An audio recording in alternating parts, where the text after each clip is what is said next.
Hi అండి అందరికీ. నేను ఎక్కువగా సాయంత్రం టైంలోనే పూజ చేసుకుంటుంటాను. ఎందుకంటే రోజు పిల్లలు స్కూల్‌కెళ్ళేటప్పటికి లేట్ అవుద్ది కాబట్టి, పండుగ రోజుల్లో మాత్రం ఉదయాన్నే పూజ చేసుకుంటాను. ఈరోజైతే శనివారం కాబట్టి ఎలా పూజ చేసుకుంటానో చూపిస్తాను. ముందుగా అయితే గడపకు పసుపు పూసి బొట్లు పెట్టుకొని, 2 మట్టి ప్రమిదలు తీసుకొని వాటికి పసుపు పూసి బొట్లు పెట్టుకొని, ఆ రెండిట్లో కల్లుప్పేసేసుకొని పసుపు, కుంకుమ చల్లుకోవాలి.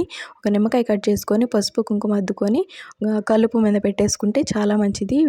ఇలా చేయడం వల్ల ఇరుగు పొరుగు దిష్టి, బయట వాళ్ళ దిష్టి మన మీద పడకుండా ఉంటది. చాలా మంచిది. తులసమ్మ కాడ పూజ చేసేసుకున్న తర్వాత ఇంట్లో కూడా పూజ చేసుకొని ప్రసాదంగా కొబ్బరికాయ కొట్టుకున్నాను. సాంబ్రాణి, గుగ్గిలం కలిపి ధూపం వేసుకున్నాను. వారంలో 2 సార్లు ఇలా చేస్తాను. ఇలా చేయడం వల్ల చాలా మంచిది.